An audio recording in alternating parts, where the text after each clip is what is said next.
you write in this row the elements of the group, okay, and in this column same elements, and here you have the composition rule. So here I will write what is the result of A composition A, okay, A composed B, A composed C, and I will fill this table. This is called the multiplication table. So already for the group for 3 element set to be a group, we must have A to be identity. At least one of the element we should designate it as identity. Now if identity is composed with identity, we have E. Identity composed with B, B. Identity composed with C, C. Similarly, this is B, this is C. So this column and this row you can immediately fill up, because they will be same elements as the group. Now we must write B into B. B into B cannot be identity, then B itself will be identity, right? So we have only 3, so B into B, if I call it as C, B into B, if I call it as C, then B into C has to be identity, correct? B into C is identity. C into C is B. Only under this condition, that is the condition that I have written, this last condition is simply A is anyway identity, so B into C is equal to identity. When you say you have a closure property, that means in the body of this table, you should not have elements which are outside the group. Body of this table, you should not have elements that are outside the group. Now, if you look at a general structure of these 3 examples, 2, 3 and 4, they all have this following property. For example, C into C is B. See, you have BC is, BB is C, right? BB is C. So let us say B into B is C. Now if I write C into B, okay, that is equal to, I am right multiplying with B, which is equal to B, B, B. But what is B into B? B into B we have called it as C. So C into B is same as B into C. Okay. Now B into C I have already, C into C we write. So but we know what is C. C is B. No, sir, you can take the last one. B composition with C. If I multiply by left. Yeah. So you write B, C is equal to E, composed by B, B compose C is equal to B compose E. So this is C, right? So C compose C is equal to B. Okay. So from those 3 conditions I can get all the elements of this table. Okay. So this is the answer for the question why C compose C is B. Now if you see this element, these 3 examples, 2, 3 and 4, there is a very nice structure. For example, if you take only singleton element, singleton set, is a group if you look at this. You have an element B and B square is identity, correct? So I will write it as comma B square, which is identity. Okay, I am writing B square. Please understand that B square is B composed B. Okay, and 3 element set. If you look at 3 element set, I can write B, C is B square, and what is the other element? So this is actually B square, C is B square, so B composed C square is, C is B cube. So I have identity as B cube, which is identity. So you can see here only identity, here B is an element and B square is identity, here B square is an element, B cube is identity, and so in general a group of n elements, I can always define a group like this, correct? So if I have an n element if I have an n element set, that can become a group if I can write b square, b cube, etc. b power n is equal to e. A group, now if you look at this one, there is only one element whose powers will contain other elements, correct? There is only one element whose compositions with itself will become other elements, and it will go on till n compositions of the same element will give you the identity, so that closes the group. Okay, so like this, if you have a group whose elements are generated by a single element, we call such groups as cyclic groups.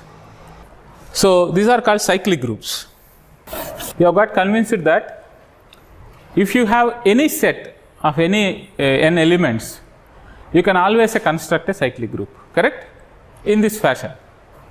But up to 3 element set, we have seen that the only group that is possible with 1, 2 and 3 elements are cyclic groups. Okay? But from 4 element onwards, you can also have additional conditions. It's not only these conditions, but there can be additional set of conditions for which the 4 element set becomes a group. So non-cyclic groups are possible for sets which are having elements more than 4. So let me now define the concept of order of a group, which is equal to number of elements in G, or equivalently we can define as cardinality of G. Now what is the order of this group? 1. Only one element is there. Order of this is 2. Order of this is 3. Order of this is n. So you can construct group, you can construct cyclic group of any order, correct, in this prescription. Okay. So there exists a cyclic group for any order n greater than 0. Just for completion's sake, I will write this as for any integer order n greater than 0. You can have a cyclic group. All elements of a cyclic group are generated by a single element, say B, with repeated compositions of itself. Then B is called the generator of the cyclic group. If B power n is the identity, then n is defined as order of the element B. Order of, there is a difference, this is the order of the group, this is the order of the element B. Now I told you that for groups of order 4, you will have more than one generator. That means B square itself may be identity, B3 itself may be identity. Okay, so you may have different generators with different orders. For cyclic group, order of generator is same as order of group. This is true only for cyclic group. In other words, there will be only one generator for cyclic group. Cyclic group has only, so if only one generator is there, order of the generator will be equal to order of the group. For example, if you consider G, okay, nth roots of unity, that is e to the power I, so I 2 pi by n, e to the power I 4 pi by n, and so on up to 1. The last one is 1. If you take this nth roots of unity is a cyclic group, what is the order of the group? N. Order of this element is also n, because this is cyclic group. The order of the generator is in general not the order of the group for any arbitrary group. Only for cyclic groups this is true. Let me just give an example. Construct a non-cyclic group. Let me consider an example. G is equal to 1 minus 1 I minus I, and the binary composition is this a cyclic group? There are 4 elements in this. Is this a cyclic group? I is the generator. What is I square? I cube minus I power 4 plus 1. So I is a generator. Can minus I be a generator? It can also be a generator, right? You can choose any one of them, because if 1 is a generator, I can always take b square, b cube, etc., right? So this is a cyclic group. Can minus 1 be a generator? Minus 1 square is plus 1, minus 1 cube is minus 1. So this will be only between this and this. Correct? So if I generator is I, such that this group can be written as I square, which is minus 1, I cube, which is minus I, and I power 4, which is 1.